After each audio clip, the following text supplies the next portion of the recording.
শুভ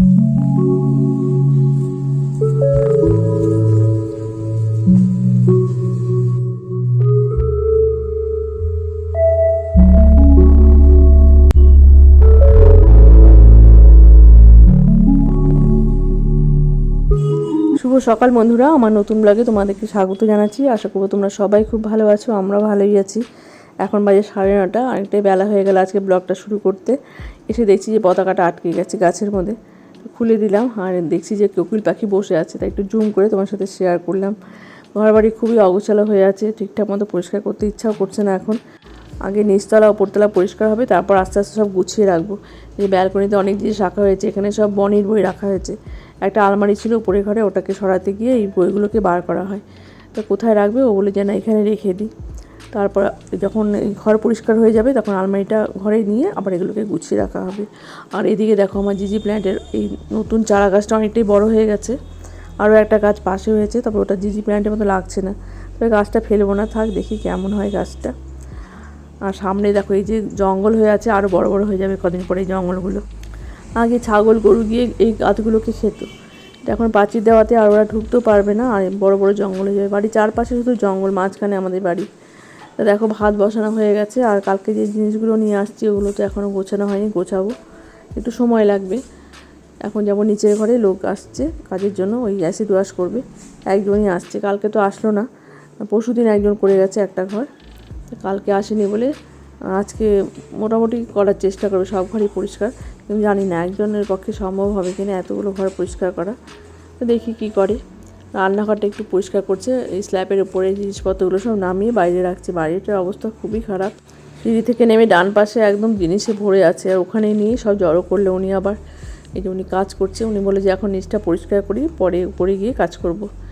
দেখো বাড়ির সামনেটার কী অবস্থা, তুলসীতলা তো নোংরা হয়ে পড়ে আছে। এই যে এই পাশে কথা বললাম, সমস্ত জিনিস উনি বললো যে বের করে ফেলে দিব, হয়তো কালকে ফেলবে, একদিনে এত কাজ করতে পারবে না।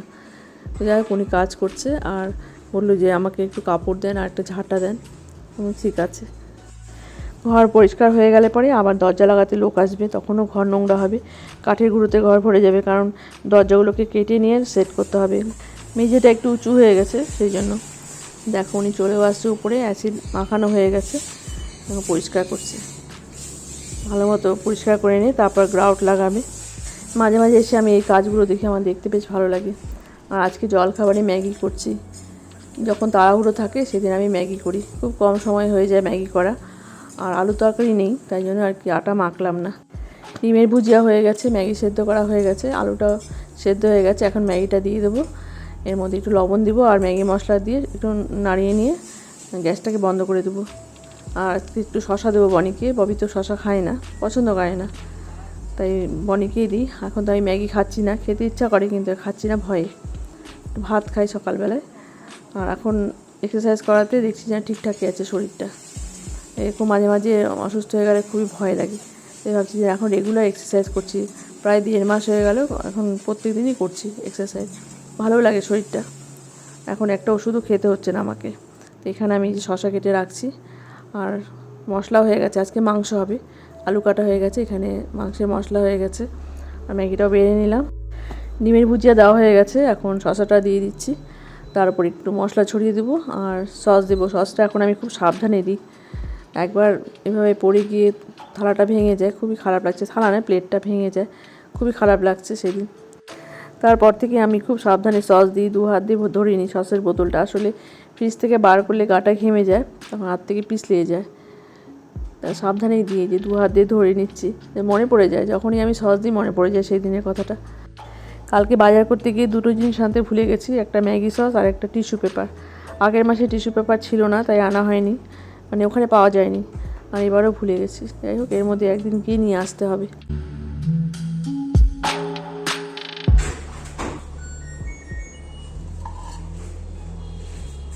কি দিলি নে,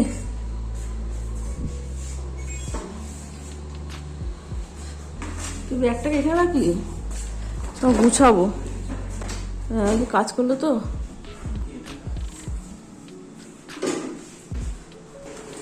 ও ম্যাগি খাও, খাও খাও।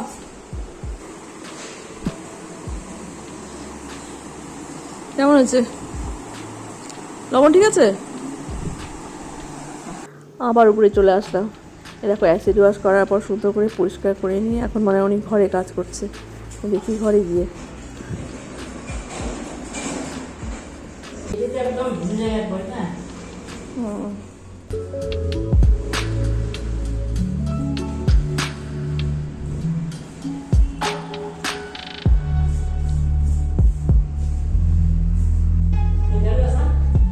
ঝাড়ু তো এখানে ছিল একটা, ওই যে ওই বাইরে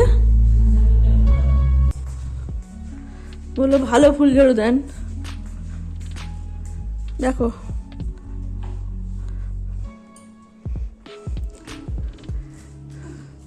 এক একজন এক একভাবে কাজ করে। আগের দিন কিন্তু একজন কাজ করছে, একটা ঘর পরিষ্কার করছে, কিচ্ছু বলে নেই, ফুল ঝাড়ু দেন। কে আসলো দেখো তো, সারাদিন এগুলাই করি।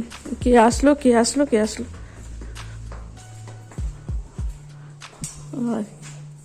কে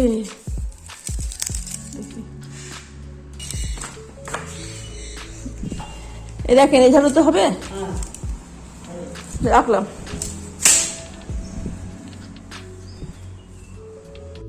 আমার সমস্ত জিনিস গোছানো হয়ে গেছে, আর এখানে এই গ্রিলটা লাগানোতে জায়গাটা এখন দেখতে বেশ ভালো লাগে।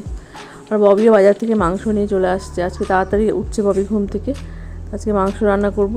আর তাড়াহুড়োর মধ্যে ববিও মাঝে মাঝে মাংস নিয়ে চলে আসে, আর যখন মাছ ভালো পায় না মাংস নিয়ে চলে আসে। ও মাংস খেতে তো এমনিই খুব ভালোবাসে, আর পাবদা মাছ তো 2 দিন পর পরই বাড়িতে আসে। মাংসটাকে এখন ভালো মতো মাখিয়ে নিই। আজকে একসাথে সব দিয়ে দিলাম, লবণ হলুদ তেল মশলা সব একসাথেই দিয়ে দিলাম।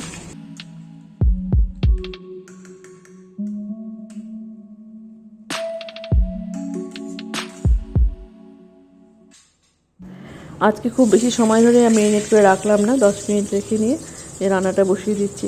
আর ওনার উপরের ঘর পরিষ্কার করা হয়ে গেছে, গাউট মারা হয়ে গেছে। এখন নিচের ঘরে গিয়ে 2টো ঘর পরিষ্কার করছে, গ্যারেজের ঘরটা পরিষ্কার করছে আর তার পাশের ঘরটা টুসু পুতুলের ঘরটা পরিষ্কার করছে। আমি একটু দেখে আসলাম, ভালো যে না মাংসটা বসিয়ে নিয়ে তারপর গিয়ে একটু দেখি। উপরের ঘর পরিষ্কার বলে খুব তাড়াতাড়ি হয়ে গেল। আর নিচে একটা ঘরে প্রচুর জিনিসপত্র আছে, 2টো ঘর এখন ফাঁকা আছে, যেটাতে গাড়ি রাখা হয়, অনেক বাইক রাখা হয়, ওই ঘরটা আজকে পরিষ্কার করছে। আর তার পাশের ঘরটা পরিষ্কার করছে। 2টো ঘর এখন মানে ফাঁকা আছে, কিছু নেই ওই ঘরে। একটা ঘরে তো প্রচুর জিনিস আছে, ওই জিনিসগুলোকে আনতে হবে এই ঘরে, তারপর আবার ওই ঘরটা অ্যাসিড ওয়াশ হবে। টায়ার্স লাগানোর সময় এই প্রবলেম হয়েছে, আগে ঘর ফাঁকা করতে হয়েছে, এক ঘরে জিনিস আর এক ঘরে রাখতে হয়েছে, তারপর টায়ার্স লাগানো হয়েছে। আর ভয় লাগতো, মনে হতো যেন এখনই বুঝি ভেঙে যাবে। যাই হোক, সব ঘর একদম ঠিকঠাকই আছে। আর কিছু জিনিস আমি দিয়ে দিই, যারা কাজ করছিল তাদেরকে দিয়ে দিলাম। অনেক পুরোনো জিনিস, ওগুলো আর রেখে কোনো কিছুই হবে না, তাই দিয়ে দিলাম। শুধু ট্রাঙ্কগুলোকে রেখে দিলাম। আর কিছু ড্রাম আছে, ওগুলোতে জিনিসপত্র আছে। ট্রাঙ্কের মধ্যে অনেক জিনিস আছে আমার, ঠাকুরের বাসন আছে, তো ওই জিনিসগুলো রাখার জন্য ট্রাঙ্কটাকে কেনা হয়েছে, তাই আর দিলাম না। সব কিছু পরিষ্কার পরিচ্ছন্ন হয়ে গেলে আবার আগের মতো করে গুছিয়ে রাখতে হবে। আর এদিকে আমার মাংস হয়ে গেছে, কালারটা বেশ ভালো হয়েছে দেখো। আজকে অনেকটাই বেলা হয়ে গেছে, আর ওদিকে ববি গাড়ি ধুচ্ছে, এদিকে বনি বলে যে মা দেরি হয়ে যাচ্ছে, খেতে দাও। তো আমারও খিদা লাগছে, অনেকটাই বেলা হয়ে গেছে, আর আমি ভয় পাই যে বেশি বেলা করে খাওয়াটা ঠিক হবে না আমার। তো ববির এই যে জলটা ঢেকে রাখলাম, দইটাও ঢেকে রাখলাম, আমাদের ভাত বেড়ে নিলাম। জল লাগবে, এই বোতলটা না এদিকে সরা দিন, তো দেখা যায় না। দাদাভাই চলে আসবে একটু পরে। যাই হোক একটা, হ্যাঁ অনেক বেলা হবে, ঠিক আছে খাওয়া দাওয়া করি। ববিও চলে আসছে, তাই ববিকেও ভাত দিয়ে দিলাম। আমি মানে খেতে বসছি, ভাত মাখা হয়ে গেছে, তারপর ববি বলছে আমিও খাবো, অনেকটাই বেলা হয়ে গেছে, তাই আবার গিয়ে ওর ভাত বেড়ে নিয়ে আসলাম। তো চলো খেয়ে নিই। এখন বাজে 6:30, আমি যাচ্ছি সন্ধ্যা দিতে। আর ওনার কাজ অনেকক্ষণ আগে হয়ে গেছে, উনি 3টা ঘর আজকে পরিষ্কার পরিচ্ছন্ন করে দিয়ে গেল, আর বললো বাদ বাকিটা কালকে করবো। ওনার কাজও বেশ সুন্দর, ভালো লাগলো। আর গাউট মারার পর ভালো মতো মুছে দেয়, এ দেখো কত সুন্দর লাগছে দেখতে।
মাংসটা হেভি আছে বল। খুব ভালো হয়েছে। হ্যাঁ ববি আয়, তো ডাক্তার কেন রে? মা, কিন্তু পুরোপুরি আগুন নষ্ট করে দিল। তাই ববি ঝোল কম হবে। আজকে মাংসটা খুব ভালো হয়েছে। আর এখন প্রতিদিন টক দই খাচ্ছি, আমের টক খাচ্ছি, টমেটো চাটনি খাচ্ছি। রাতে তো খাচ্ছি না ওসব। তা দুধটা জাল দিতে মনে থাকে না, দুধটা জাল দেওয়া হয়েছে কিন্তু এখনও গরম আছে। একটু আগেই গ্যাসটা বন্ধ করি। দুধটা উষ্ণ গরম না থাকলে তো দই পাতা যাবে না। তাই ভাবলাম যে আমার বাদ বাকি কাজগুলো করে নিই। পিকুকে ঢাকা হয়নি, বিজন বসে ফটো ঢাকা হয়নি, আর একটু সময় লাগবে, অন্যান্য কাজগুলো আছে ওগুলো করব। তা দেখি কত করে ঠান্ডা হয়, না তো ফ্যানের তলায় দিয়ে ঠান্ডা করতে হবে। এখন রান্নাঘরে লাইট অফ করলাম না, এখন আমি এই বাদ বাকি কাজগুলো করব তারপর। আর আজকের ব্লগটা আশা করবো তোমাদের ভালো লাগলো। আর যে সমস্ত বন্ধুরা আমার চ্যানেলটা সাবস্ক্রাইব করে দিয়েছো তোমাদেরকে অনেক অনেক ধন্যবাদ জানাচ্ছি। আর নতুন বন্ধুদেরকে আমার চ্যানেলে ওয়েলকাম জানাচ্ছি। দেখতে থাকো আমার ব্লগ, যদি ভালো লাগে তো চ্যানেলটা সাবস্ক্রাইব করে দিও। পিকুকে ঢেকে দেওয়ার পর এখানকার লাইটটা অফ করে দিই। আর আমারও কাজ হয়ে গেছে, ফ্রেশ হয়ে গেছি। এখন আমি আবার যাচ্ছি রান্নাঘরে। এখন প্রত্যেকদিনই এই ভুলটা হচ্ছে, দুধ জাল দিতে মনে থাকে না। আমি ভাত বসানোর সঙ্গে সঙ্গে দুধটা জাল দিতাম, কিন্তু এখন কী যে হচ্ছে মনেই থাকে না। দুধটা মনে হচ্ছে ঠান্ডা হয়ে গেছে, আর দইটা অনেকক্ষণ আগেই ফ্রিজ থেকে বার করি। তো দেখছি যে না ঠিকই আছে, এখন দই পাতা যাবে। অল্প একটু সাঁচা রাখি, ওটার মধ্যেই ভালো মতো ফেটিয়ে নিয়ে ওটাকে এই যে দুধটা ঢেলে দিলাম। তো আজকের মতো আমার সমস্ত কাজ কমপ্লিট হয়ে গেল। এখন ঢেকে রাখবো। আর সকালবেলা উঠে যখন দেখি না সুন্দর দই পড়ে আছে, খুব ভালো লাগে মনটা। এইভাবে নাড়িয়ে দিই। আর এখন আমি ওই প্লেট দিয়ে ঢেকে রাখি। সকালবেলা উঠে প্লাস্টিকের প্লেট দিয়ে ঢেকে ওই ফ্রিজে রাখি। এটাকে জলে ভিজিয়ে রাখলাম। সমস্ত কাজ কমপ্লিট হয়ে গেল। এখন রান্নাঘরে লাইটটা অফ করে রান্নাঘরের দরজা বন্ধ করব। বয়মানি সবাই শুয়ে পড়ছে। আর এখন আমি গিয়ে একটু টুসুপুতুর সাথে কথা বলবো, মানে ফোনে কথা বলবো, তারপর শুতে যাব। তো চলো, ভালো থেকো সবাই, সাবধানে থেকো। দেখা হচ্ছে নতুন ব্লগে। Good night.